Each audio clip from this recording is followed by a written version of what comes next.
I've lived 1,000 lives. I've piloted 1,000 souls. I've killed and fought and died just for another role. This is the Happy Jacks RPG Podcast, a roundtable discussion that's a mix of friendship, humor, unbridled enthusiasm, and tabletop RPG topics sent in from around the world. Just for another role.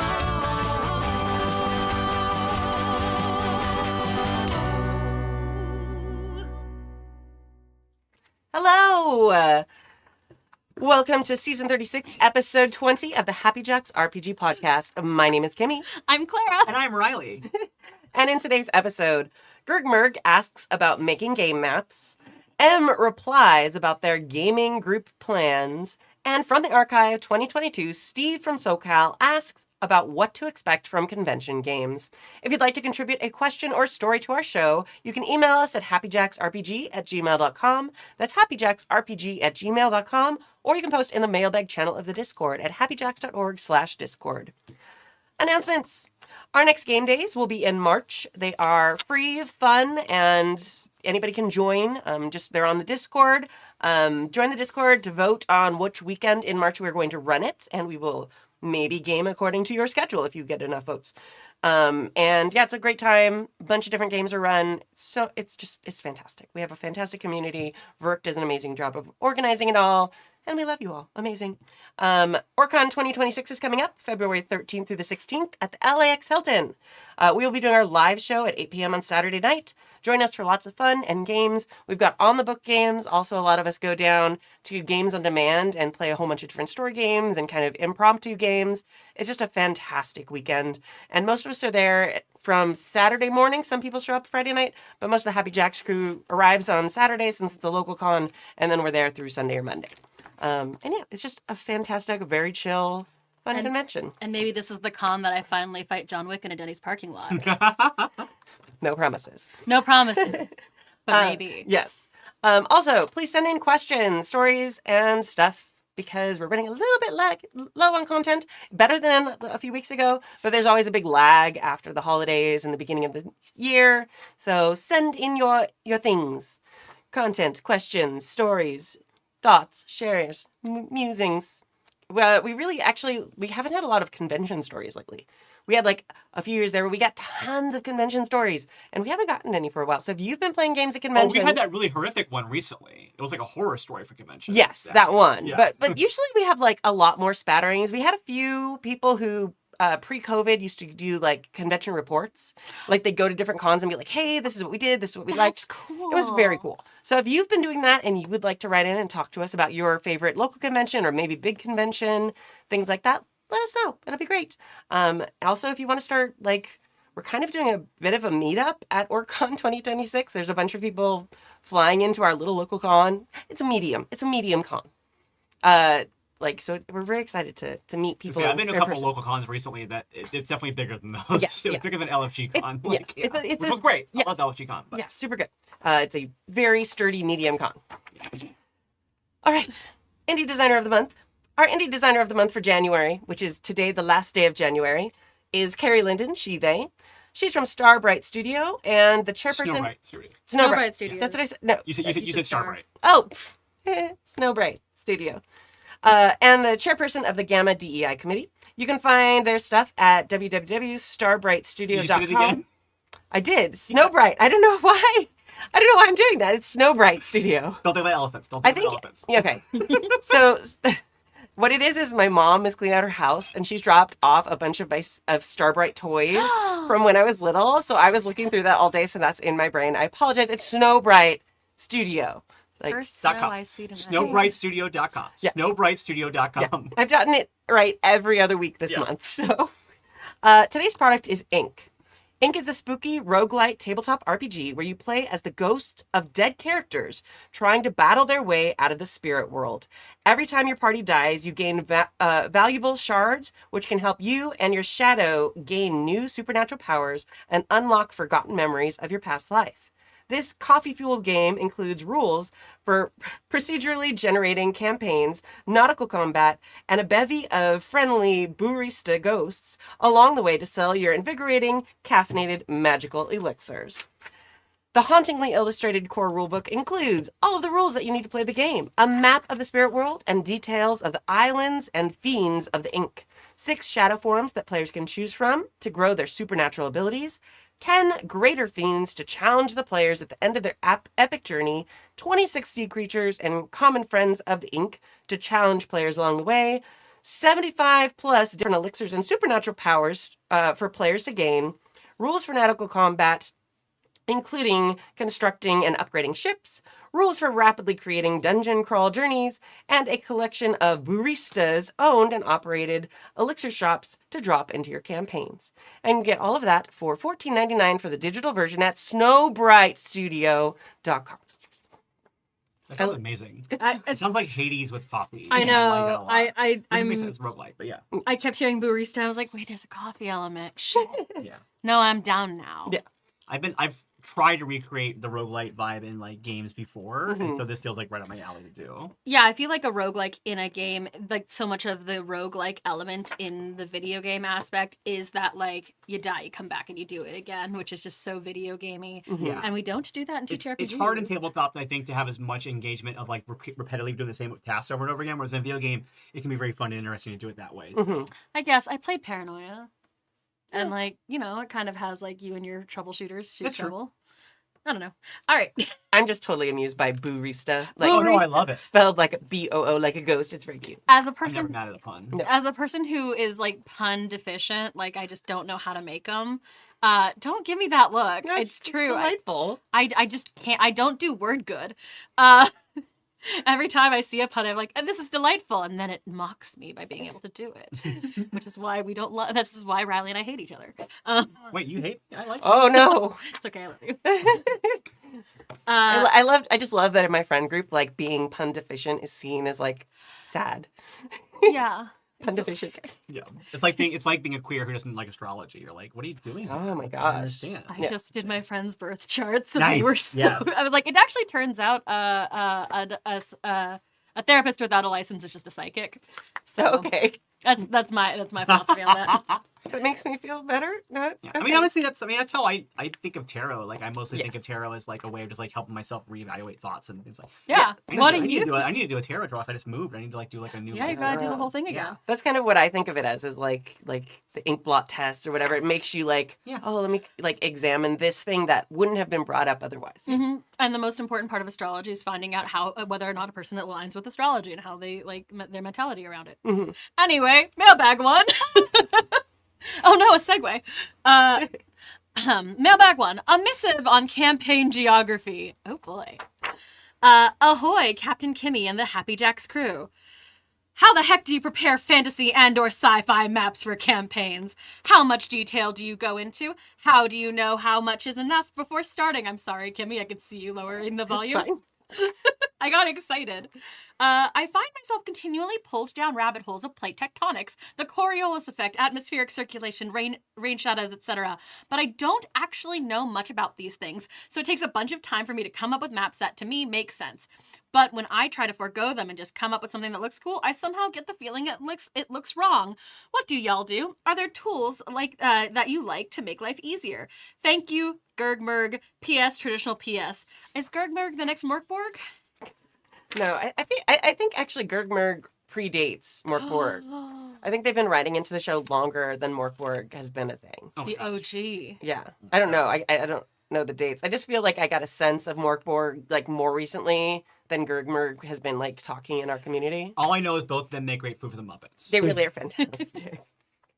My answer, by the way, I might be the worst person to answer this question because the answer was, how do you prepare maps and stuff for campaigns? My answer is I don't. Next question. No, I literally, I know that I'm not good at making maps. I know that drawing is not my specialty. I hate drawing maps. So I just find maps and I use them. There are so many talented people on the internet who make maps, and they do it, and they usually don't charge you that much for them, so you can pay them a little bit of money for their art and their hard work. And, you know, and then you've got maps, and you don't need to make them. And so if you do like to make maps and you don't need to do that, great. For me, I know my skills, and it's not map making. So I just go looking for. I go to my friendly internet browser, and I type in a little search window, and I say map for this reason. Yeah, TTRPG. fantasy map, TTRPG. Yeah, fancy map, sci-fi map, and then 10 minutes later, I have a map, and I'm good, and then I can go on and live with my rest of my day. Yeah. Thinking about puns to make. So I can't think about puns, so I do think about maps. Yeah, fair. But this guy already like Gurg Murg already was beyond me when thinking about Coriolis effect and atmospheric. I'm like, cool, you've won. You're there. You got me. You're past me already. Come here, Gurg Murg. Come here. Like you and me together. We'll talk about this, which is not like I first of all, there are a couple issues like so when coming up with a world with world building even there are a lot of like TikTok-y style like tips and tricks to make maps. So if you're trying to get a broad setting sense and you just like don't know how to draw a squiggle on a line, there's you get a lot of mileage out of the rice method, you know that Explain. Like when I sprain my ankle. yeah, no. So you take Rest That's what I thought ice? it Yeah, rest said. ice. Yeah. so you take Elevation. you take your Compression? paper. Compression. You put paper on table, and then you take a grain of your choosing. You can use flour, but it gets everywhere. And then you spill it on the paper, Oh, and then draw you around it. outline Yeah, the rice, and you can get these really cool shapes and like where anything's hidden. Like you can use space. Bumbletrue brings up a second method that I use a lot, which is Google Maps. World of Darkness takes place in our world, with big exception of Changeling in some parts. So if you're using the right, so sorry, I'm gonna not get off topic.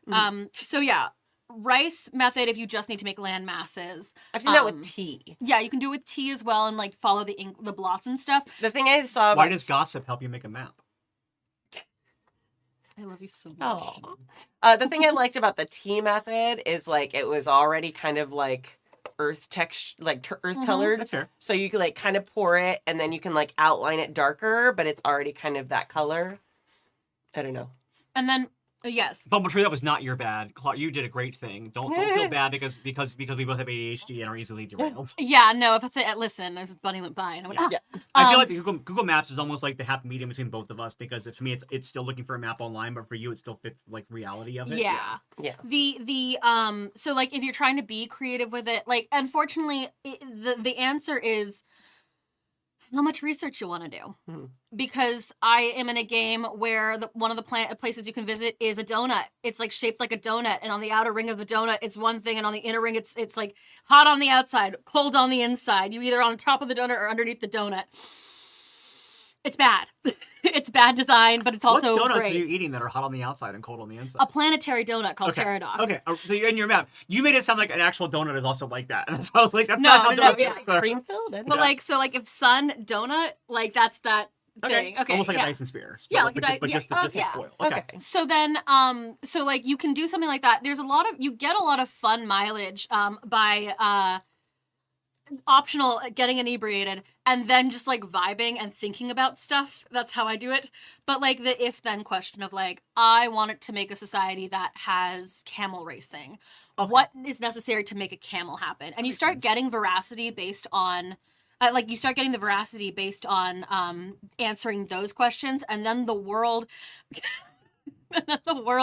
builds itself around you. So if I'm like, I need camel racing, where do camels live? Yeah. All right, desert. Okay, so this is a desert climate. What makes deserts happen? Well, things like Coriolis effect, things like the rain shadow effect. So now we know that there has to be a mountain range within the distance of this desert, and you can sort of build. It's like that. If you give a mouse a cookie, if you want a camel race, you need a desert to put the camel in, unless these are no longer camels. That's amazing. Like That's the inside of my brain for Whereas a second. me, like if I need a desert, I'll be like, oh, what? Like for example, I did a chariot race that was supposed to be in ancient Rome, but I literally took the map from Phantom Menace of the Also pod do race that. track, Yeah. and I just used that as my chariot race track. It was Amazing. supposed to be like a desert. It was like my Doctor Who RPG, and we did like there was a sci-fi race happening in ancient Rome, and so I was like, okay, well. I'm making a pod race episode. I'm just going to use the pod race map as my and I took the Mesa and that kind of thing. Yeah, my I other have used suggestion- Disneyland as a Yeah. map at the time. I did hear one good advice for sci-fi effects. Someone was like, if you're trying to make spaceships and you want to have that like that Nostromo type spaceship where it's a big massive ship, use take a map, like blueprints for malls online, and That's make smart. that like your ship of like where things are at and stuff like that. That's cool. I've done that with Starscape a few times. That's great. When I did Starscape, and I was like, I need archipelago, but it's space archipelago, and then I was done. That was done. Yeah. I mean, to be fair, our spaceship in that game was also a floating seafood restaurant that was in space that was run by a sentient squid. So Yes, and that was true. I let you guys do that. yeah. I really love making my own maps, but I also cannot draw. So I am like queen of clip art.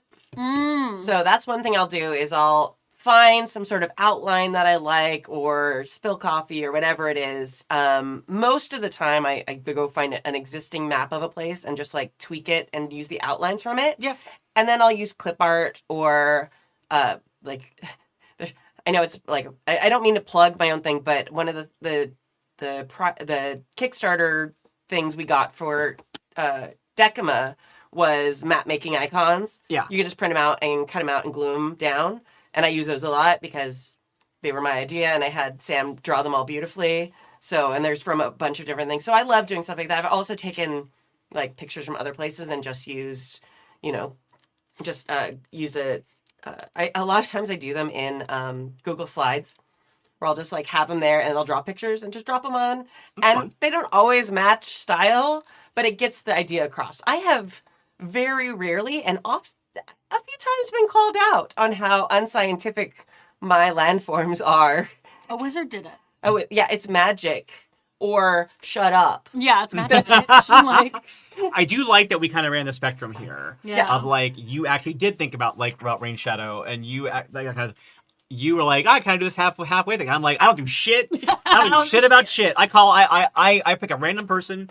There's one particular map maker that's like 2-minute tabletop that I have used almost exclusively. If I ever find out anything bad about them, I'm gonna feel really sad because I've used a lot of their maps. Yeah. And I very much appreciate them. Now, I use that for combat maps. If I'm going to use combat maps, I almost always buy. Yeah.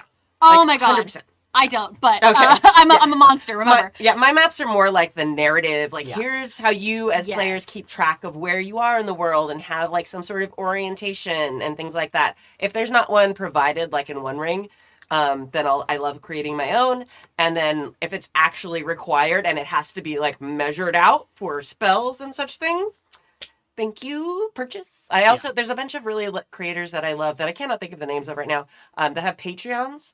So you subscribe to their Patreon. Yes. And they just give literally you stuff. Every month you get like 5 amazing maps. And I just have like this massive folder of them that I barely ever use. I would say my other thing is it's free to look up apartments online, and then you just get yourself a little grid and you fit it in there. Yeah. Like Not that's always a unlike resource. not unlike the mall thing. Yeah, not unlike the mall Yeah. thing. For the Google, so returning to the Google Maps thing. I'm so sorry I interrupted you. You're fine. I was agreeing with you. I wasn't like saying anything. Okay. The returning to the Google Maps thing for games like WoD, for like World of Darkness games, for any kind of modern. I really love, because of who I am as a person, you can do a custom map on Google Maps that you can put your own landmarks on. And so for like the All Night Society, we had a map of Chicago that had like where my character's house was, where like Elysium was held, like all of this stuff. And it's really fun. And then everyone gets to look at it. And then you have a thing. Let me be so clear. I love a map. I don't do good stories. Like, for as much effort as I put into world building in the map, I think I've watched games Riley's GM'd, and I was like, wow, I wish I could do that. Well, I mean, story is my nerddom. Like, I'm a story nerd. I'm a writer. Like, that's my thing. It's like, so like I don't care if anything else is good. If the story if the story's not good, then nothing else matters to me. So like that's my thing. But yeah, 2-minute tabletop, those kind of things. I will say, I'm happy with WotC this year, because for the first time in a long time, they've put out a book that is actually a smorgasbord of great maps. It is the Adventures in Faerun book they put out. Is like one of the best. It's one of the most useful books for a DM, at least my type of DMing, that I've gotten from Wizards proper in a long time, because it basically is like, here is like 5 different regions of the Forgotten Realms. Here's like what's happening with them. Here's like all the cultural things you need to know about them. And here's also a series of adventures you can run in those sections. And then they all have like pretty good maps for them. And then Beetle and Grimm actually made a box that for this time actually has most of the maps you need. Because as much as I love Beetle and Grimm for all the little tchotchkes they have, sometimes I'm like, why didn't you give me a map of this thing? There's a really cool thing. Like there's a thing that's I'm running Eva Ruin Vecna thing right now, and there's a map that is so good, and they didn't put it in the box. And I'm like, this is one of the cool. It's like a shipwreck that's like broken apart on a dead god. And I'm like, how would you not give us the map of the shipwreck on a dead god? So it's in the book. So I actually had to have it like print. I had to have my boss like make me a copy of it so that I could use it with the kids at my table. Wild. Because I'm running it at a camp, and I'm just like, come on. But to their credit, the one they did for the Fey Room has almost every map of all these cool things, and I'm like, I'm very excited because I love having a good map. I'm just no good at making them myself. Yeah, I get it. Yeah, I went to art school, so I don't do good story or word, as we've established. I do good map and character art. Yeah, no, I'm the teacher. I'm like, okay, so we're learning about like the life cycle. Here's a deer. That doesn't look like a deer. Are you sure it's not a dog? Are you sure? What? Is it dead already? No. Okay. Thank you. Okay. I feel like your approach to maps to me is like when someone's like, okay, start drawing the owl, and then step 2, draw the rest of the owl. The rest of the jaw circle and the rest of the owl. Yeah. Yes, it's okay. I'll make you maps with I it. just Thank like you. I I'll write some stories. Thank you. my Wait, I think we're making comic books now. I think we just made a comment. ta-da. God, I wish. And I'm gonna stay over here with my maps where I just draw a square and label it.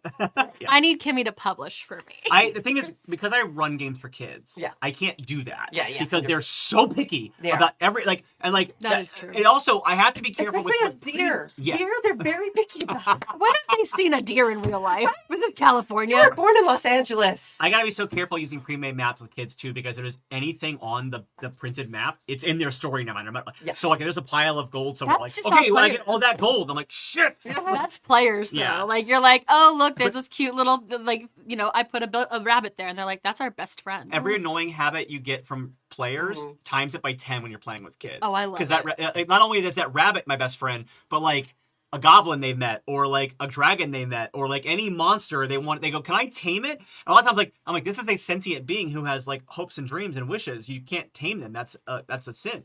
That's like a horrible thing to do to someone. Like, Yeah. that's morally wrong. Yeah. So, no, you can't do that. Yeah. But I'm going to. No. Truly, if I had a nickel for every time I had to tell kids I've worked with, like, that's a war crime. Yeah. They're such good problem solvers.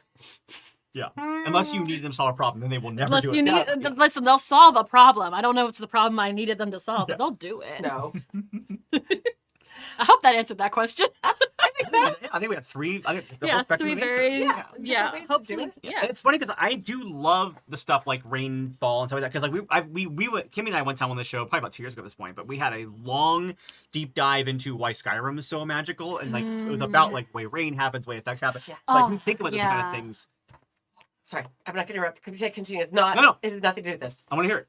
Okay. So, my favorite YouTube channel is called Any Austin. I said the wrong name last week, and I was corrected and I was prompted to go look it up in the Discord because people were like. So Any Austin does these weird videos about video games, but it's nothing that you would think. And his last video of 2025 was this epic survey of how many trees are in Skyrim. Oh my god, that's amazing. It's amazing. And I learned like so much about like the appropriate ways to do like scientific tree surveys. And it was also like this fundraiser for Palestine, and it was just this amazing thing. So go, if you love weird random things that are weird but also strangely wholesome, go check out Any Austin. And like he does a video, the one I was talking about last week was living in Cyberpunk 77. And he did a normal week as a normal person. So he found a place that was an apartment, and he found a job, and he just went for like in-game actual, and he would sit and sleep in his apartment. And it ended up being like almost 24 hours of him playing straight for like 7 days Oh my in-game. gosh. Okay. It's amazing. And he did one where he was in Grand Theft Auto and seeing if the road signs in Grand Theft Auto met California legal sign codes. Oh my That gosh, it's so amazing. specifically caters to my hyperfixation. When we're talking about like using LA maps and stuff like that for like VTM, I was gonna say that also like Grand Theft Auto is a really good example because they do a good job of taking like what is basically a city map but just making it slightly smaller because it's for a video game and not quite so many side streets, whatever. So if you need like a good city map, I do find like video games based in cities make really good maps of those cities that are like more accessible for users as opposed to like an actual city map. I think very famously, Spider-Man, one of the new Spider-Mans during the pandemic, was so accurate to New York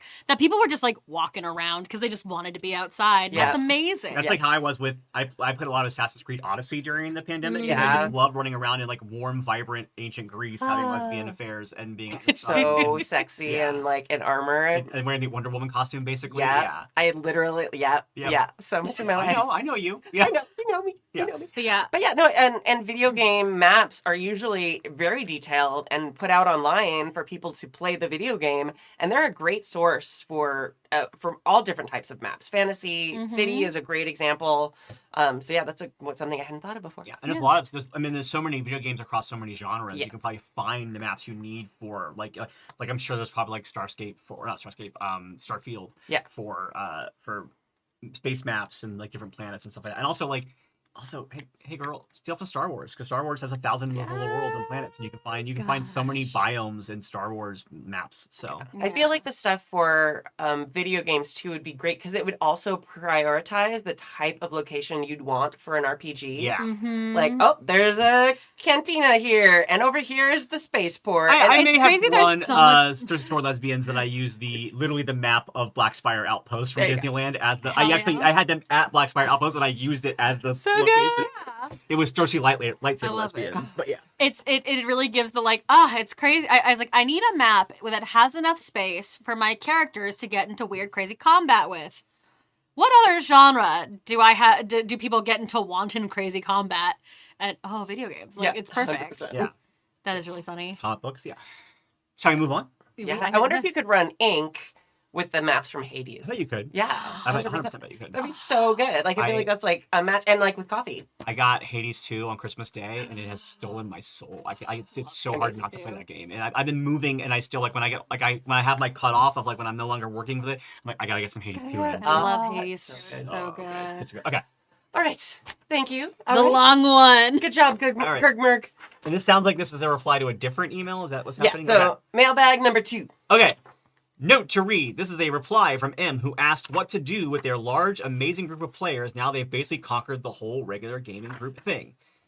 Hey, Jackers! First, thank you so much for answering my email. I really appreciate it, and I want to follow up since you asked. Last email, I tried to be brief, but I realized I left out some relevant context and unspoken, and because Riley's on the show now, we're not going to have a brief email in response to it. No. This is a bit longer, so I apologize in advance. And yeah, this is 2 pages long, so here we go. Number 1.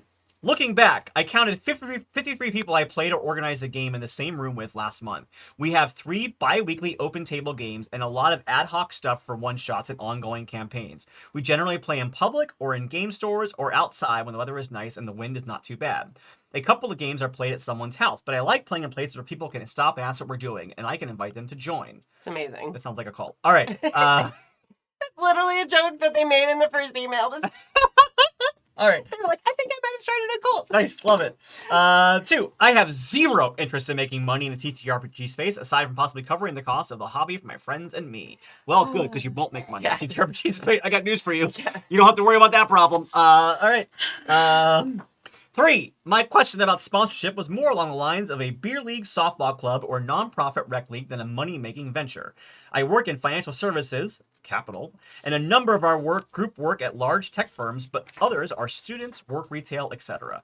There is not a congruence with respect to income, and I don't, frankly, always know who can pay what. I'd like to have a general fund that we can use to pay for things rather than paying out of pocket and or going to the same few people over and over again. This can get a little weird, and people can start to feel like the only part of a group because they can pay for stuff. I live in a large city, and while I am sure there are plenty of community-oriented local businesses and nonprofits who have a line in their budget for this kind of thing, there is a bit of a needle and haystack problem. I have no problem cold calling, but I have an actual job, haha, and I need to maximize my time. Good for you. And additionally, our needs and ROI are going to be different than a softball team, and I would, frankly, rather get a small grant from a nonprofit than be potentially tied to a single location, spending money at a bar, or have to wear garish t-shirts from Bob's Hardware, etc. I'd wear the shirt. I would too. But if I have good leads, I just need to get in the room, and I'll be fine. All right, Glengarry. Interesting. All right, Glengarry. All right. I love this. I love the energy you've come in with them. The podcast line was mostly a joke, and I don't watch or want to make any kind of AP. No offense, I'm sure you're great. It's just not my thing. All right. It's totally fine. Yeah. That's so I know, valid. We don't need I more. had to read it in that tone of voice, but yeah. As a person who's currently like another stream is happening right now that I'm also in, It's okay we don't not need to make your competition. hobby into a show. Yeah, we don't need it's totally competition. fine. Yeah. That's why I only stream live, because that way I'm never in two places at one time. Yeah, I only do shows as things because I'm in show business already, so I might as well do the thing that I'm loving doing as a show, and it's fine. This is how I get my regular game. So there's a continue. Yeah, it's also when you make it part of a show, you're going to do it regularly. All right, number 5. Although the one thing I can't. Okay, this is a continuation of I don't want to make any kind. And I don't watch or want to make any kind of AP, so they don't even watch the shows on this channel. That's fine. Which is fine. Although the one thing I can't find enough of on the internet are roundtable panel reviews of non-D&D games and or modules, specifically with at-the-table comparative experience. I would love to see something like this from Happy Jacks. ... 6, and I have wondered if the collective experience of our group actually playing these games in person has value to others. I will usually look through a bunch of reviews of an RPG before I run it, and I have not found a truly great source of criticism from all sides of the table. It's actually not a bad idea. Lots of GMs review games, modules they have actually run their group through in person. Quinn's Quest, Seth Skorkowski, etc. And plenty of people can talk/chat about something they have read between two cairns, etc. Very little exists in the way of discursive reviews with actual play experience. 7, but mostly what to do with these peeps. It feels like there should be a next level to this, something to organize around other than me! LOL. Thanks, M. There's a lot going on there. There's a lot to unpack. Okay. So maybe we start. One, very impressive. 53 people is a lot of people. That's like Wild. the entire Happy Jack contingent. We're part of a community like this, actually. Yeah. I realized that because of This seems like it's less formal. I don't know. So Riley and I are I think you're in this. Is Brass Dragon. Yeah. Oh, So I'm an NPC in it, but we're in a group that has a large kind of West Marches kind of vibe. Yeah. And then does come together for these like big live action things. Our friend so for Amy LARPing. Fletcher. No. So basically, they run like Adam Fletcher has built this like really gorgeous gaming space in their home, and basically it's a West Marches style D&D game where people sign up like once a month, like you might be able to get into the game or not, but there's dozens of people playing it. But like twice a year, we also do a LARP where everyone comes together and can play their characters as LARP characters instead of tabletop characters. Got it. So that's kind of, I think, Yeah. So, And so it feels very similar because like I've seen, because I just did someone's D&D finale. Sorry, I have boba in my mouth. I just did someone's D&D finale, and in it I NPC'd. We're totally professional. In it I NPC'd as well, but like it's that like, but it was a like buy as rent space at a table at a game store and do it there, and that's kind of what Brass Dragon does as well. Got it. I was thinking like Story Games LA, where it's more like a contingent of a whole bunch of different people. Some people show up sometimes, some people don't, and it's always at like a communal space. Sort of open magic gaming for and they do a lot of like more indie stuff and things like that. So I think there's a lot of like things like that. I think Story Gamers LA is more like an organized like community, and they have like set rules. It's less like a cult and more like a game club. Yeah. That people opt in and have rules and stuff like that. Yeah. That's kind of what I was thinking. Is like I think what we've described as a club. Yeah. Like which clubs exist and have rules on how you make clubs happen. Yeah. They tend to become 501c3s, but like.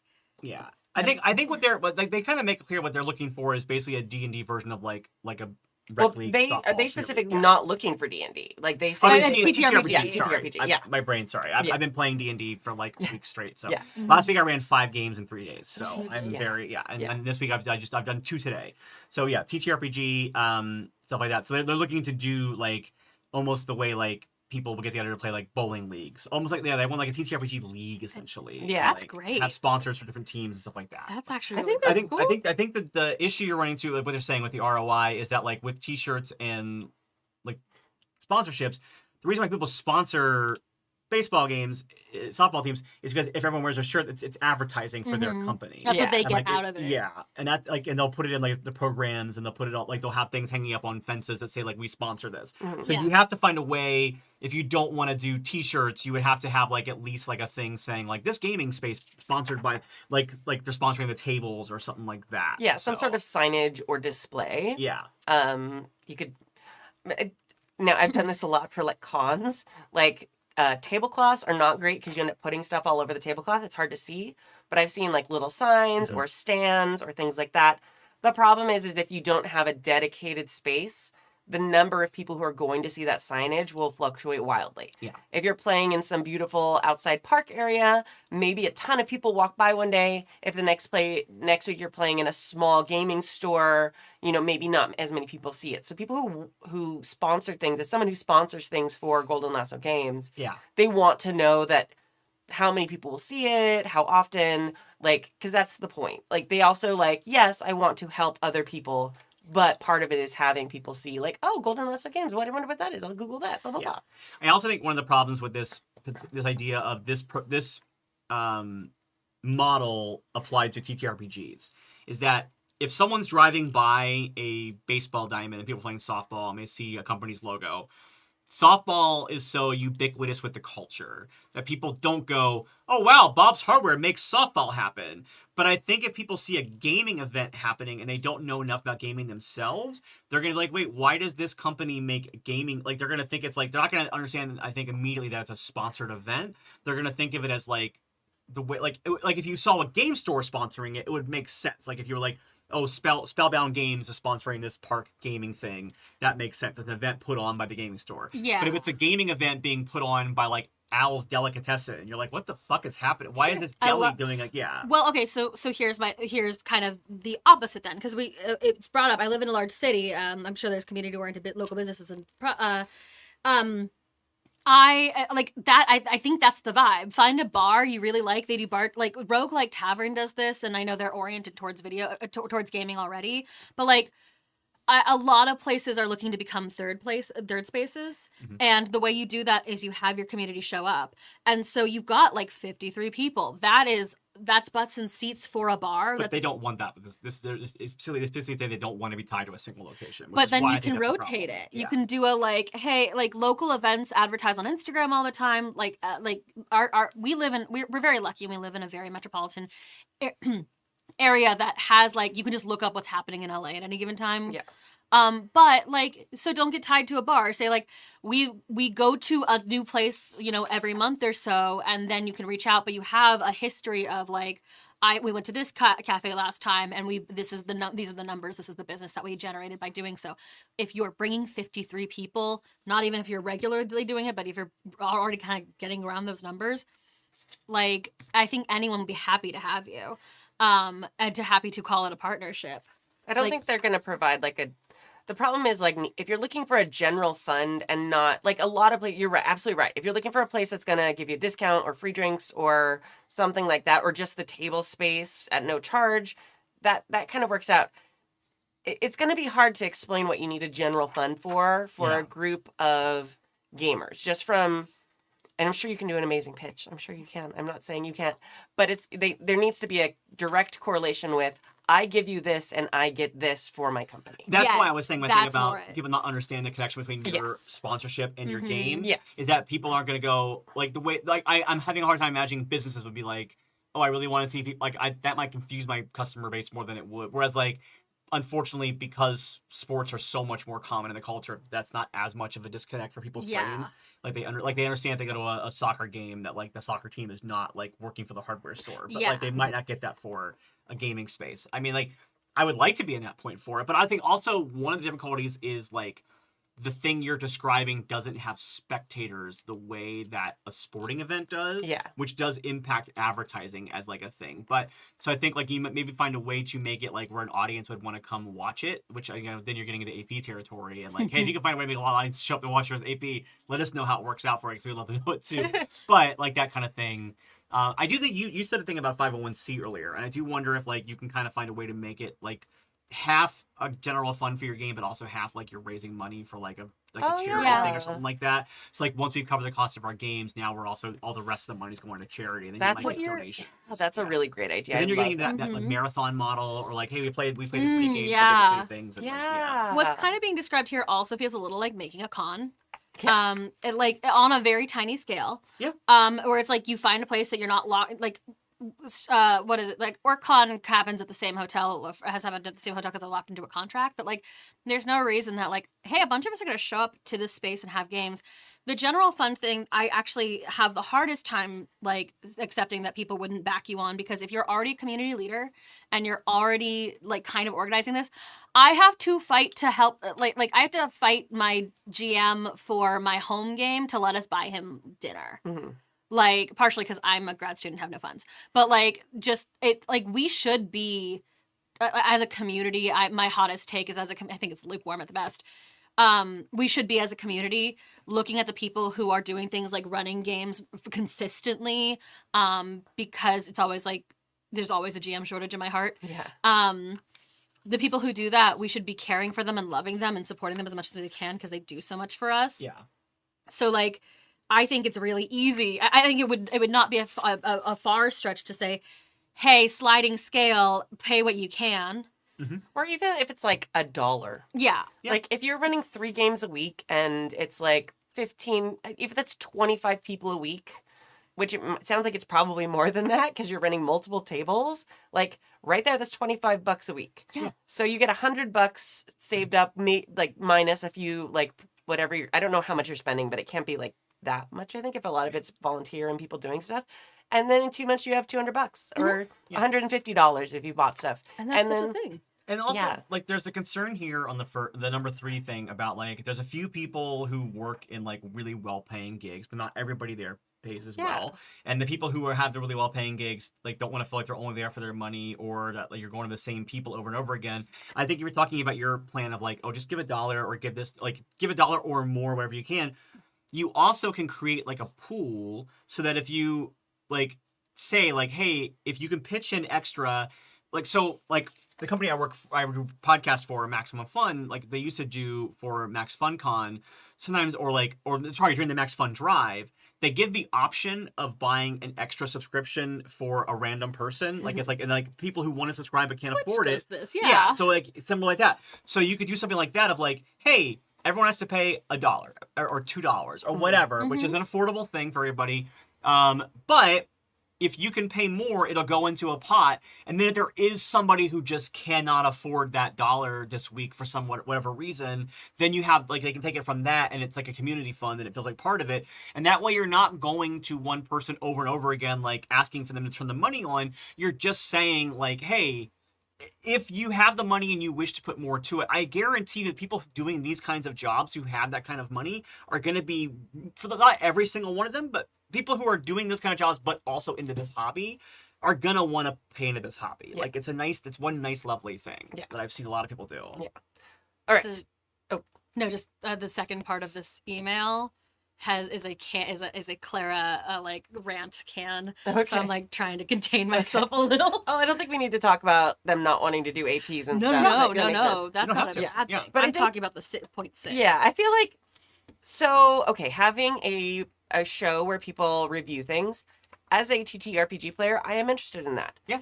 As a publisher, I am horrified by that concept. Really? Because, I mean, if you're really going to play stuff and stuff, that's great. You're going to have a very clear ethics statement about how you do stuff. That's all And of you.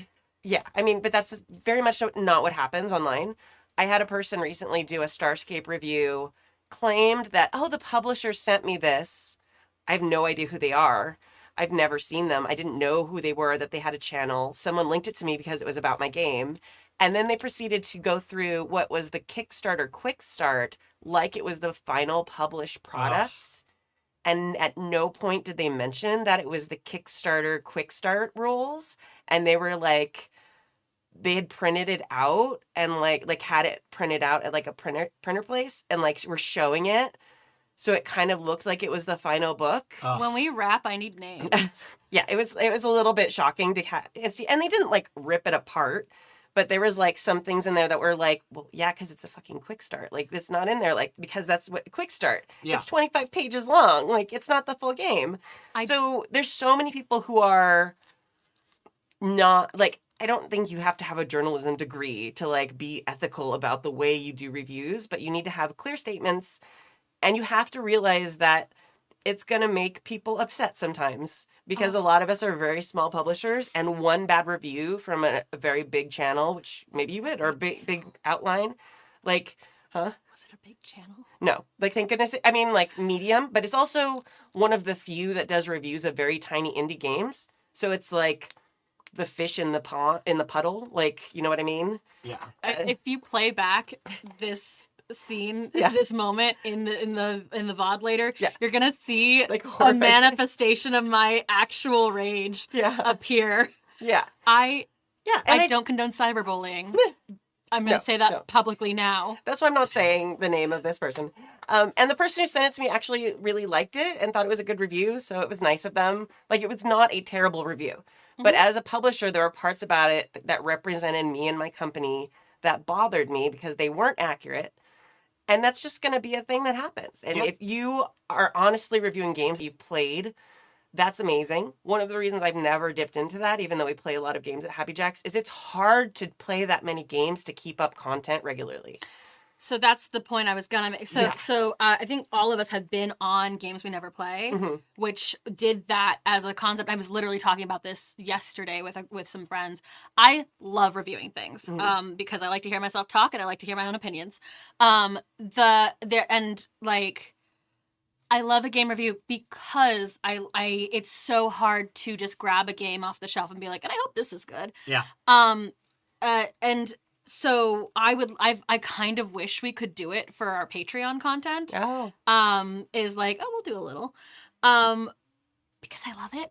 The hardest part about Games We Never Play, which was the primary, like, we're going to review a game, was... Which doesn't exist anymore. Which doesn't exist anymore. It's an old I'm not ship. talking Yeah. shit. Games we I'm no like, longer play. Yeah. Games we no longer play. I'm not talking shit. The hardest part, because, like, this was just a logistical thing and why I've never tried to do anything like this again, is that learning a new system every single week to the point that you could play and run it and give it a fair shot is really hard. Yeah. And seeing how hard it is to get, even at Happy Jacks, we're pretty good at diversifying our table as far as what games we play are concerned. I have a pitch for a Patreon thing after this then. Like, that's always been really hard. Like, we're pretty good at it, but, like, how many times have we played a PBTA, like this, like, Monster of the Week? How many times have we all played, like, as one of our shows, or, like, Traveler? So and then you've got a review once every 10 weeks, which gets a little messy and weird. So there's, like, that's, logistically, it's really hard to manage because you have to learn a system. And unlike a movie where you watch it the first time and you're like, I could review the movie after my first watch, it might get deeper in the second or third. Yeah. Who feels like after a one-shot, they've really got the system down and have explored enough of it to review it? Never. Not unless it's a system designed for that. Yeah. There have been a few games that I've played, like one-shots of, that are made for that quick play or were quick story games or something like that. Like Like, a one sheet or something. yeah, something like that. But even for The Queen, which is designed to play in a single session, I feel like I understood the game so much better after playing it 2 or 3 times. Because that's such a vital point that I totally agree with. Yeah, I would say even Quinn's Quest, like, I've looked at, like, Shut Up and Sit Down is already such a wild amount of work they do. Quinn's Quest, with how it's produced as well as how Quinn does his reviews, is it's so much more detail and so much more thought and beauty. Like, it's very beautiful. But he even says in his Quinn's Quest reviews, well, I don't review things I haven't played for like 2 months at least or something like that. Like, he has an upper amount of games he's played in that system. And I think that's that's so much part of it is just how many how many of us are playing a new system long enough, regularly enough. It feels like the kind of show that you would have to have a turnaround more akin to the kind you see with like hardcore history or Video essays or in general. yeah, like I say, where like you don't get a new episode for 6 months because they have to take the time to deep dive into it and like spend the time researching it. So either you'd have to get to the point where you have like so many in the pipeline that you can like then put out older ones and things like that, and then like, but like yeah, it does feel like I agree with you. I was thinking about how many times I've played a game for the first time and I don't really fully understand it. It takes like a few sessions to really get it and like feel like I'm into it. And also like so like you mentioned like movies, like a movie is a finished product, whereas a game is not. Like a game requires more from the audience than. I don't mean to say like game. I mean a game obviously is a finished product published, you know. But I mean like, but a game is a published item with the intent of somebody else taking it and completing it. Like it's like reviewing a choose your own adventure, but like not like all the different threads and be like, well I read one chapter and then I skipped ahead and I died, so this book sucked. Like that's the end of the, like you know like. And this is a question that we get all the time in video game reviews, because I am famously a shitty video game player, and so I almost never finish games. My eyes completely glaze over when I see any kind of inventory system. Don't worry about it. Yeah. The most inventory I can interact with is Nancy Drew. So if I was a video game reviewer and do I play my 2 hours and then go, this game sucked because I couldn't figure out how to get past the tutorial? Yeah. Or is that as genuine and as good of a review as someone who is going to put in the 40 hours of gameplay or the 400 hours of gameplay and get to the end of Skyrim and then review it? Yeah. I didn't play Skyrim. It's okay. I played enough for both of us. Okay, good. Um, Really bad at video also, I know games. how many trees are in Skyrim. I'm so excited to find out how I'm many not going to trees. tell you because it's a big spoiler. Like it's an important like moment to build to. I watch a lot of video game content. All of my video game knowledge is bardic. Yeah, it's very good. I'm not even going to say because like it's so good. Okay, I think, and as someone who designs games, you know, like you put your baby out in the world and people are going to do whatever they do with it. You can put as many you can put as many rules in there as possible, and most people ignore most of them. Yeah. So, and like Starscape is a very close to my heart example. It's like getting really close to going out into the world, and it's a game that it even says in the game, this is a slow burn game. Like I've run it one shots a bunch of times, and it's fun. But it's like that slow burn as like those characters get entangled with each other that it really starts to sing. And even if you played it for like 4 sessions, you probably wouldn't get like you'd get a great story, but it really starts to sing like after those characters really, really know each other. Just like a Star Trek show. Like Exactly. It takes a season or 2 for it to like come together. Exactly. You can't ask me to put up with 2 seasons of Star Trek to start enjoying it. But still, yeah. I mean, I'm okay with some things like, especially Star Trek, like really starting to hit on like the 4th episode. Yeah. Like that makes sense to me. Yeah. And there's so many games that are out there like that. And having done, I think I did Witcher for that podcast that we were talking about. And we wing, like I was able to wing it. Like we were all kind of learning at the same time. The GM was learning it like at the same time we were, which makes it even harder. Yeah. So I feel like if you were going to do something like that, like as a publisher, I would be interested in having my games played. It would be scary, and I'd really want to see that people did their due diligence with it. And it's okay if you have someone who's never played it before, but like maybe have the GM really know the system well, and have the new person, and have the person who's played it a bunch, and have the person sort of in the middle. Like having like the panel be an assortment of experiences is great, and making sure it's diverse experiences too. That's not just a bunch of like grognard white dudes, some of whom I love dearly, but many of whom the kind of a stereotype of the TTRPG community, many of them would not enjoy Starscape, and many of them have told me so. Thank you for telling me. Yeah. It's fine. Really? Yeah. Wild. Crazy. Well, their first question is like, "Oh, so what's the space combat like?" I'm like, very, Vibes. very vibes. Yeah, very like narratively fun, very simple, and no, there's no maps involved. And they're like, "Oh, Again, kind of like Star Trek. Exactly. Crazy. Not by accident. When you're just like, hey, what if we went 2-dimensional? What if we won the fight by going 3-dimensional in space? Yes, amazing.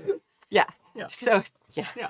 Yeah. But, I know it's intentional, but I'm saying like, Yeah. like that's what you're going after. Yeah, You're and not going after like dog fights. yeah. Yeah. And that's the other hard thing with review shows is because they're going to be very taste based. Mhm. So like there might be people who really love like there's not a lot of groups that have enough range. And even I feel like Happy Jacks, as we've played more and more, we've gotten more kind of unified in our preferred type of game. Not always, but like having a review show, it's really hard for everybody to see the appeal of everything. Is someone who's playing For the Queen or Ink or like gonna be the same person who does a great review of, like something that's much more crunchy, more on the Champions, like trad game side. The devil does not need an advocate. He could afford a better lawyer than me. However, I will say, when it comes to reviews of games, we have this problem with any kind of review thing.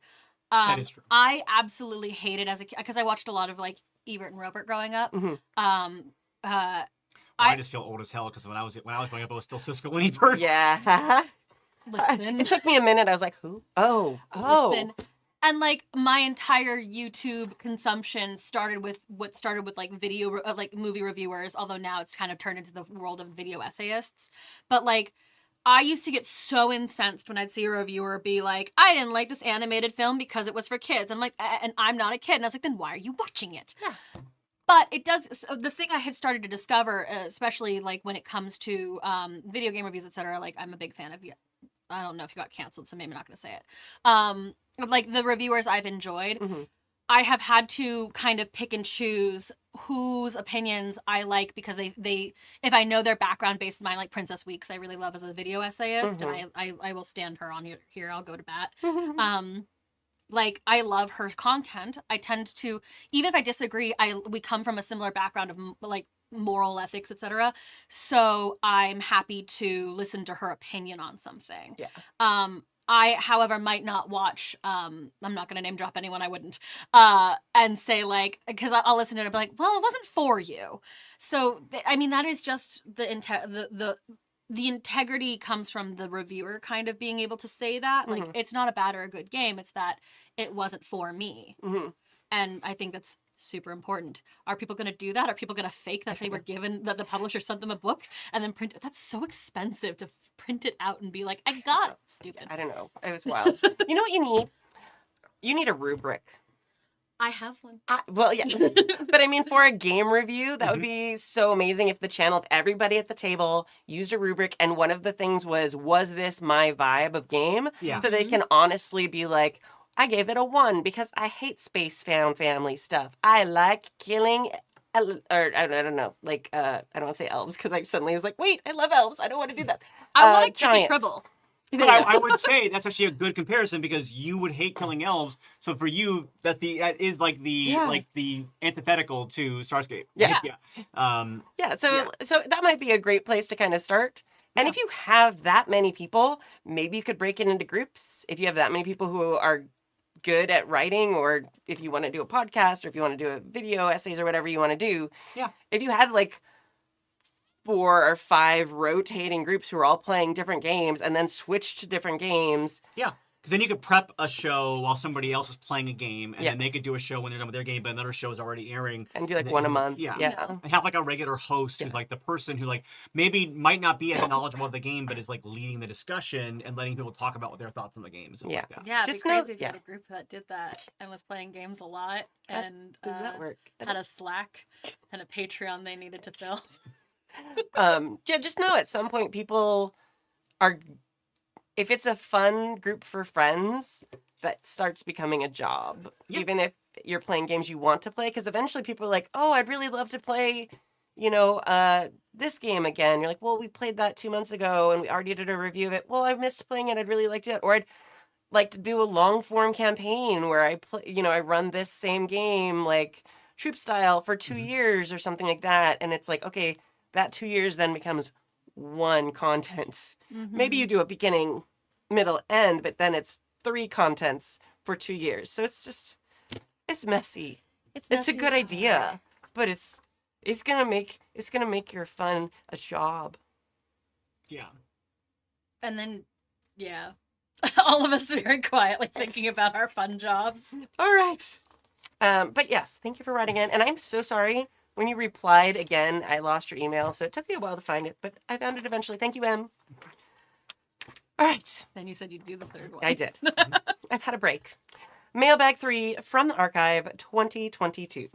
Kimi et al. I write today with a thought experiment on what reasonable expectations are for a con game, both from a player and from a GM perspective. I specifically picked this one because our con's coming up in 2 weeks. 2 weeks, okay. I'll frame the question with an example from a few years ago. Back in the before times, I feel like the kids from the Beyond Thunderdome. I'm looking behind us now. Skybright. Yeah, Skybright. Yeah, across Starbright. It's Starbright. It's Snowbright. Snowbright. No, what I was saying was Starbright because of the toy, and it's Snowbright, and it. Okay, Riley. I Okay. have to look up what Starbright is. That's because I'm thinking Starlight. I'm from thinking The of Rainbow Boys. Bright, and so then I'm like confused who Starbright is. Starbright was a horse, one of the okay. horses in one of the cartoons. Okay. So yeah, if we put Starbright magical horse, it'll clear everything up. I'm sure Across, you'll find some creepy stuff on there too. So yeah, probably. I'm sure. turn filters. Across the count of time, down the long hole into the history books, history back. Sorry. I attended a con game and was thrown off because it was wildly not what I was looking for. I signed up for a classic traveler game, hoping for a gritty character creation session where I might die before the game actually started. And I set out in a free trader or scout ship to explore the galaxy. What I got was a Monty Hall point-by high-skill, high-equipment mercenary battle session with tiny miniatures moving 1 inch around across a massive battle map. Whew. Now, in this case, perhaps I didn't properly read or process the game blurb. Cue Kimi's blurb soundbite. That's an old one. Wow. Okay. I haven't done that in a while. Blurb. Our perhaps expectation was off of what a typical traveler game should be. In any case, I was somewhat disappointed because the game was not what I was looking for. Stepping back from this particular example, as a player, I've historically viewed con games as opportunities to learn and dabble in systems that I don't normally get a chance to play. So I'm often looking for a vanilla or typical session in that game system or setting. Alternatively, they can be fun. Did I misread something again? No. Okay, you're making I faces. said same because Oh. that is actually my dream. I'm all paranoid now. I'm like, oh God, am I talking about toys again? Okay. No, You're okay. good. I'm We love you. Okay, You're okay. doing Did so you good. find Starbright? I found a lot of things. Oh God. Okay. And apparently, according to James V, Starlight is Rainbow Bright's horse, so it's a whole. Yeah, snaky- it's- Oh, Yeah. that might Ouroboros be what. references. Yeah, that might be Yeah. what I'm thinking of. It was a long time ago. It might be that because I was thinking the horse with the rainbow mane, and that's Starlight. Starlight. Okay. It's Star fine. Bright, first star I see tonight. Yes, that's fine. All right. It's fine. Sorry, continue reading the Oh email. my gosh. Snowbright. It's snowbrightstudio.com. Okay. Anyway, system or setting. Alternatively, they can be fun takes on what if you get used a system in a different way, or an interesting concept like Mission Imbartable. For those, that was a game that Dave and Stork ran at a con many years ago, where they made a party of all bards. A Barney, And if you will. Yeah, it I was- did it. You did it. See? Good job. Yes. So Mission Imbartable was a game they ran that was all bards. That's Oops. amazing. James, please clip that. All right. I'm very proud. A bardie. I love it. Sorry. It's okay. It's a house bardie. Okay. It's a body. It's a body party. Yeah. Revenge party. Body that hands. All right. All right. Obviously, there's a place for either or both. And I'm not trying to yuck anyone's yum. That being said, what do you all find yourselves wanting to play and or run at cons? Do you feel any obligation to represent specific games or systems? Do you attempt to advise your games as Advertise. advertise? Yeah, sorry. Star Bright. Damn it. Snowbright. Snowbright. I'm fine. I've been writing all day. Like I'm so tired. I've been looking at a computer screen literally for like 10 hours Oh today. no. It's fine. as your games as typical or atypical, or leave it to the players to find out? Do you use con games to learn new games?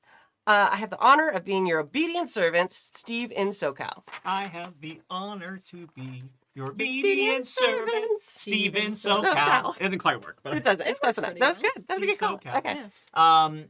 So I think this is actually a really good email to follow up the previous conversation, because here's a person that if they then went and reviewed Traveler and never played Traveler before, they might go, well, this game sucks. It's not what I want it to be at all. Yeah. But I push back heavily on vanilla or typical in that system and setting, because like that is what that person brought to that setting. Like I don't know Traveler super duper well, so obviously I know this is different, but it is kind of what the GM's going to make out of it if they're not like completely breaking the game's rules for it. Because like what I would consider, like I'll just use D&D as the example, but what I would consider a D&D like typical game might be different than what like Joe Manganiello would do or Joe Manganiello. That's right. Because like when I hear I remember watching at D&D Live one year a show that was Joe Manganiello playing at the same table with Travis McElroy and Clint McElroy, and you could tell like Joe was not prepared to be at the table with those guys, because one was very wacky and silly and the other guy is like the kind of person who plays the games that are like airbrushed onto like a poster, you know. Yeah.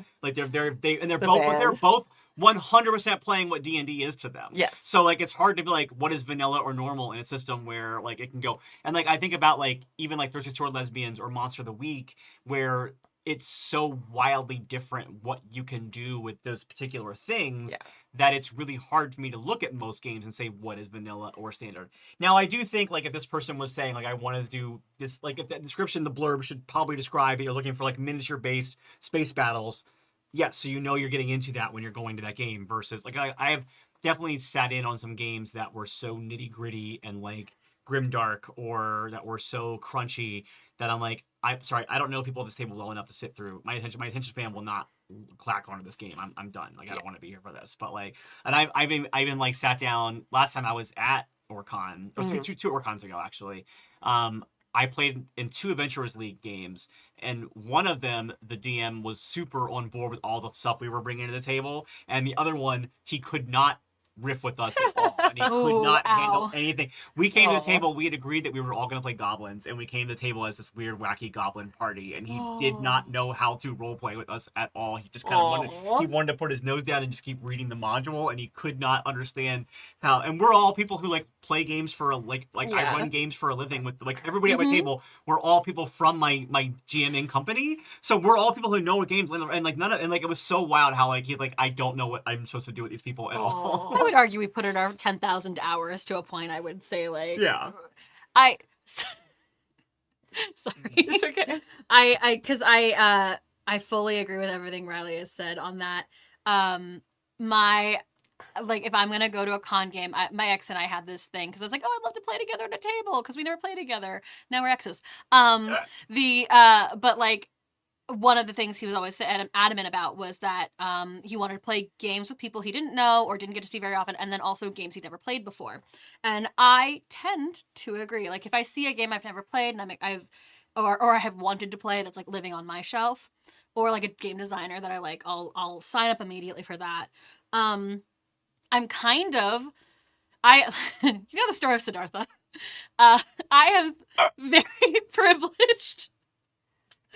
I'm very privileged to be playing on Happy Jacks with people who all kind of agree on the same table culture in a lot of ways. We're very good about negotiating tone, and we're good at talking about negotiating tone. No, totally. I love that there's the impression that that's organic, and it's not that I just never invite assholes back. But that's the thing, is like we've curated our community here. We've curated the server. Like the games you're gonna get through Happy Jacks have a very specific. I refer to it sometimes as the ivory tower of gaming. Oh, because because now it's gonna get weird. So every once in a while I go to play con games because I want to play with people who aren't in my bubble of wonderful gamers. Because we read these horror stories and I go, that can't be true. What do you mean there are people out in the world who would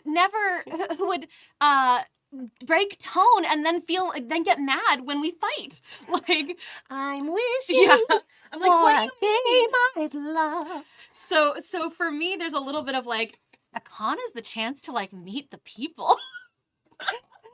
I'm gonna get to canceled. mingle. The girl in the bubble. Fully thought about that recently, but like it's a chance for me to like get at a table with people and be like, how are you guys playing these games? Yeah. Am I horrified? Sometimes. Like, do I talk about it?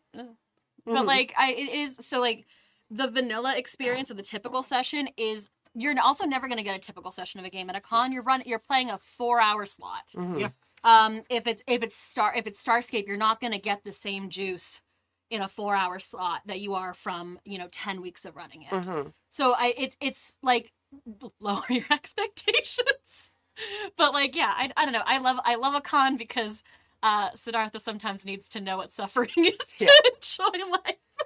I've slowly made the transition where I used to go to cons and play a bunch of games, and I've transitioned to mostly GMing.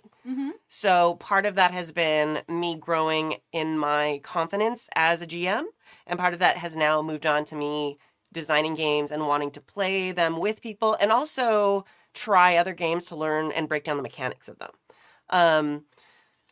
I think, like Riley was saying, the most important thing a GM does, other than actually run the game, is write that blurb for their game. Yeah. You need AO3 tags for these blurbs. So important. Like tell what it is, especially. I'm not disagreeing with you. Yeah, no, I think it's like that would be amazing. I wish there's a lot of systems that would be so good about that. And a lot of cons now have like age range, like some basics of that. Is that a play test? Things that you can like tag the game in, the system. But there is that blurb text. And if you are going to have specific things, like what is the basic goal of the game going to be? Is it going to be mostly combat? Is it a dungeon crawl, or is it a bardy? One of those things. And is I think it a narrative, yeah, like a narrative storytelling experience. Yeah, it's so important, that part, and that is step one to getting the right people at your table and having a good GMing experience. I have gotten to the point where if there's a very nebulous description, because I do try and go out and play and sign up with GMs that I don't know. I don't sign up for games that don't have a really clear description. Yeah. Because it helps avoid those things. Like, I don't want to be like, oh, I have to go to the bathroom and take my purse. Also, the cons are usually small enough that it's very awkward because you see those people again. Like at Gen Con, if you ghost a table, like, you'll never see me again. Yeah. I don't know, I could just take my purse and leave a table. That's on me. I've been raised indoors, you see. I don't understand how to be at a con. I mean, not to get too graphic, but as a lady, it's taking a purse somewhere is a pretty good excuse to go. Like, That's also no, that. I have to go do a thing. Like, That's also like, that. Yeah, even as someone who that doesn't function for, somehow it still works for me. Yeah. So I feel like just that I You're can a go. lady. I need to go to the bathroom. Like, You don't have your friend call you and be like, my cat ate my weed. Can you come help me? And then you just leave the table. That's I think the reason why I'm pushing back too so much mentally, I don't know Steven SoCal at all or the demographic at all, but whenever I hear someone talk about like typical or normal sessions of TTRPGs, I think that my brain immediately gets defensive that they're talking about like straight white guys playing games together. And I'm not saying this obviously example is not of that, but I do feel like almost the opposite. anytime you're coming through of like if this is gonna be a little more kissy or this is gonna be a little more flirty and fun, because I think about like a lot of people who talk about TTRPGs who hate the way that the hobby has been quote unquote taken over by like shippers and stuff like that, because like there's a lot of like the gags of like, oh, you're playing a role-playing game, it's just an excuse for your homies all weekend, like that kind of thing. Some people like, and like but I will say the interesting thing about this email from Steve is that like the comment is, and like saying I'm moving away from this example, but they're like, I either want a very vanilla version of the game or I want a fun take on what if you use it a different way. And I'm like, is that not what the person was doing by saying like, what if I took Traveler and made it into this Monty Hall style, like trading off miniatures game? Like that's what they were doing. It just wasn't a thing you liked. Like they were doing exactly a thing that you say you want to see at a con. They just weren't doing a version of it that you liked, which is why I think going back to the point about blurbs is great. Because if you know this can be more miniature and more like minuscule, but AO3 tags. Yeah, and like, you know, who knows? Maybe you would have enjoyed it. Maybe you would have played it for a little longer and maybe you don't know. Like, obviously you didn't in this case, but maybe you would have, and that's what that was for. Yeah. So I think maybe like the move is to go into con games not sure if you're trying something different you've never played before, go into it with the open mind of like, maybe this is for me, maybe it's not. Maybe I'll find out by playing it that it's not for me, and then move on. And like there's definitely been plenty of like RPG games that I really like that I sit down at the game and like just particularly that table vibe's not my table vibe. It's not what I want for that table. Yeah. So. Absolutely. As much as the joke of like Happy Jacks is our little ivory tower, like the excitement for me of going to a con is just being with people who aren't the people I'm always with. Yeah. And like kind of the magic of TTRPGs in general is collaborative storytelling. And so even if I'm at it, I've never been at a table that's all white because I'm there. And so I kind of relish being the person at the table who's like, well, let's push some boundaries. That's not what we're doing. But like, let's see what people's storytelling vibes are like, just to get, because we as Happy Jackers, because we're putting out a public project as well, it's important, I think, for anyone to kind of build that empathy of like kind of sitting at a table with someone they don't know and seeing if you can collaborate together. And I think that's really magical. Yeah. And that's part of the I think that's one of the real things that builds community around TTRPGs is that ability to sit down and with the right tools / rule sets, you and total strangers can make some beautiful, amazing story. Love it. And that's one of the most amazing, magical things about it. And yeah, I just, it's so good. And that's one of the reasons I love going to conventions. Also, I love hanging out with my friends and staying up later and being loud when my kid's asleep, because she's, on the other side of town. But I also really like seeing all the different mechanisms for making that happen and playing a bunch of different games and seeing such wildly different rule sets and tools and cards and dice and different dice and, all these, random tables, not random tables, like all these different things that can help make that cool collaboration happen is absolutely fascinating. And seeing it with all the weird random variables of human that come to the table, it's just so interesting too. And it's just fun. And it's one of the things I used to love, like I haven't been to Comic-Con since slightly, but I used to do comic conventions, hardcore, okay, that sounded wrong, but I would go down and for 6 days straight and cosplay every single day. And there's just something cool about being in a space with people, even if you don't know them, that all like the thing you like. Yeah. And it's just a vibe. And you just nod. You do the high head, hello, fellow gaming nerd. Hello, I'm fellow. going to Gallifrey next week, and there's something about when you're dressed even slightly like a doctor and doctor as you walk by. That's always very fun to do, and it just feels like you're home when you're at a con that's around a thing that you love. That's why I especially love cons that are focused on a particular thing and kind of a narrow focus, because there is such a mutual love of things. Whereas some of the bigger, more corporate type cons, it is so many different interests. It's funny.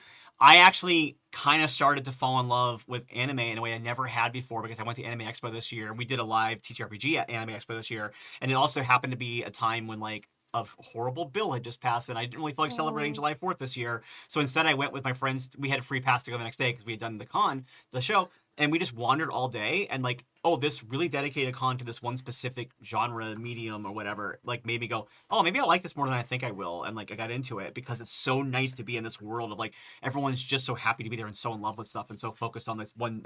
Obviously anime is a huge, massive type of thing, but it is also at the same time very specific. And so it was really interesting to be around that kind of love for a while. That's why I'm reading this question about do you feel any obligation to represent a specific game system? My feeling about that, as someone who has run a couple of games at cons, is that I don't feel obligated to run a version of that, because what I'm running at a con is what I love about a game. Yeah. So if I don't feel obligated to run anything other than what makes it special and happy for me, and that is my game. I will tell you what they are, and I will be happy to share it with you. But no, I don't feel like I'm not being paid to be representation of. Evil Hat's not paying me to go run Monster of the Week somewhere. I'm running Riley's game. I mean, no, please do. Look, Evil Hat has been very good to Good Chaotic. They don't pay us, but they do give us materials and stuff, and they are very good at sharing our media. But they also don't don't really have any money to pay us with to begin with. But Yeah. Also, by the way, someone said they were River Song at cons. I have also been River Song at cons. I have a great photo of me at WonderCon one year as River Song, sitting like on a bench with my legs crossed, and everyone there as a doctor is around me, catering to me. It was the best. If I cosplay River Song, do I just get to like flirt with with everyone dressed as the doctor? I mean, would you not do that anyway? Yeah. I mean, but then I'd have a more excuse. Yeah. You All can. right. Then they know how to engage back. Yeah. I will. I'm gonna throw that on my list. I interviewed Alex Kingston at my con 2 years ago, did? and she took me into the TARDIS with her at the end. Oh, that's so good. Yeah. There is like, do you feel like you need to represent at a certain game or whatever? It's like I'm here to represent. When I go to like OrcCon, I'm there to represent Happy Jacks. Yeah. Which means I'm there to be at a table and be good. Be a good, polite gamer, and there's a little bit of an obligation, I think, to be this is gonna get so weirdly deep for why do you go to cons?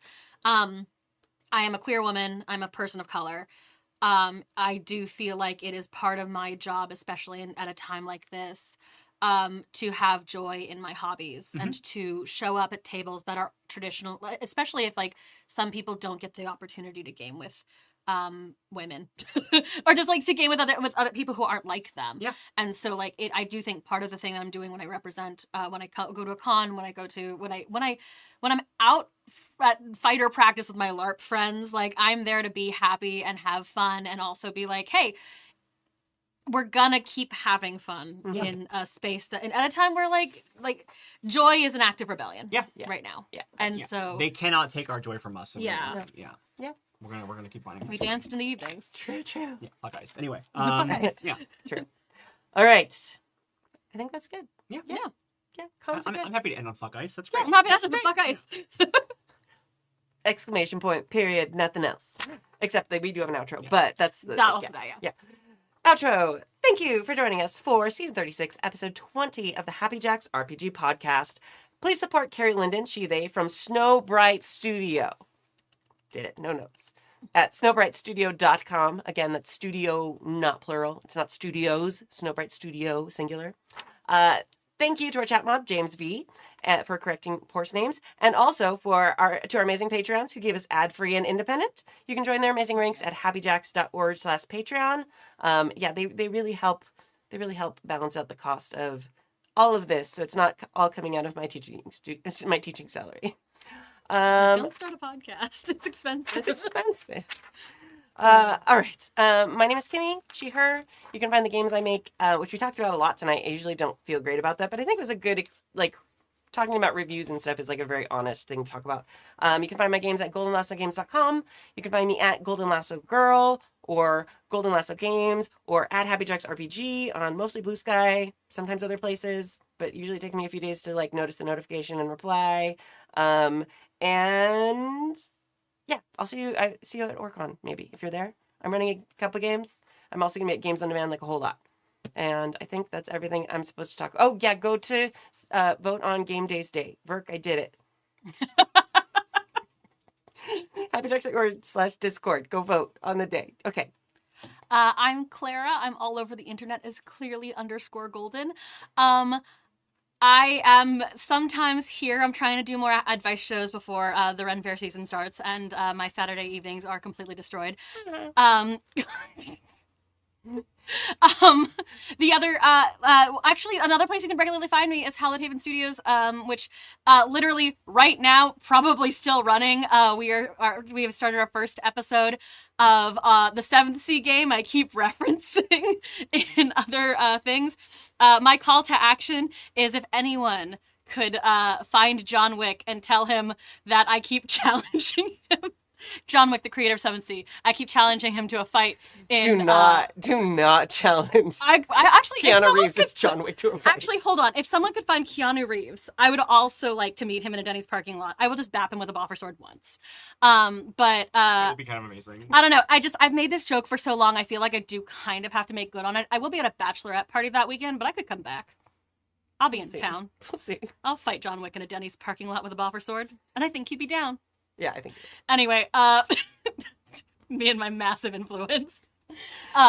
So if you Happy Jacks and Hallowed Haven doing 7th Sea, and I think I have a Hunter game coming up after that, which is live. So yeah, I'm on Blue Sky. That's where I post things. And Instagram. Hey, I'm Riley Silverman. You can find me on, these days I'm mostly on Blue Sky, occasionally on Instagram at Riley Silverman. And you also can, I want to say, I'm very excited that the Horror Not Hate comic that I got my first ever comic installment in has gotten fully funded on Kickstarter. But check it out anyway if you want to add to the stretch goals and stuff like that. But you can look forward to that. That will be raising money for CHIRLA, or however, is it Chirla?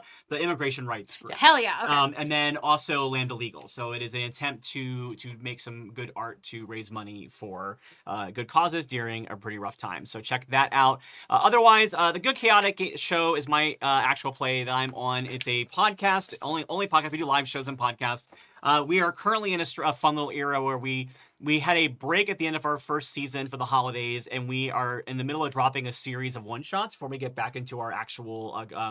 we are using the Scum and Villainy system to tell a Hope Core game set at the end of the universe, which is very fun. And it's basically it's a group of people time traveling to keep the last star alive in the sky at the end of the universe. And that's the premise of the show. And I play a cat girl named Chase Variant, whose real name is Mary Sue. So that's a lot of trolling happening there. But we took a break after the holidays, and so we just dropped this week the first of a 2-part Girl by Moonlight one shot that is GM by our player Chokate Lay. It's her first time ever GMing a show, so it is a 2-part Girl by Moonlight, very very Steven Universe and Sailor Moon oriented, because that system has like 3 different play sets that are different types of magical girl stories. This is the more on that end of it. It's called the Page Turners, and then we have a 2-part The Witch is Dead one shot that I ran that we're calling Wake Up Dead Witch, and then we also have our other player Michael Nixon, whose name because he's Michael Nixon, he ran a 1-episode honey heist that's called Honeygate. And So very specific. That's Something so I love. good. yeah, so recommend those are being dropped right now, so you can check those out, and then we'll be back with season 2 of Total Chaos. So that's the Good Chaotic podcast, and I love doing it. It's very fun. We'll be doing the live show at Galley, but that'll probably be around the time this episode drops. So. All right. Awesome. Well, this week we're going to leave you with a song called Petroleum Swell by our friends at Electrotron. I'm doing so great with talking today. It's the best. I talk for a living and teach math and stuff. But anyway, Electrotron, great band. Have a bunch of members in common with the Dread Crew of Oddwood. Very cool. And yeah, we'll see you next week. Bye. House of Dreams, I think I did.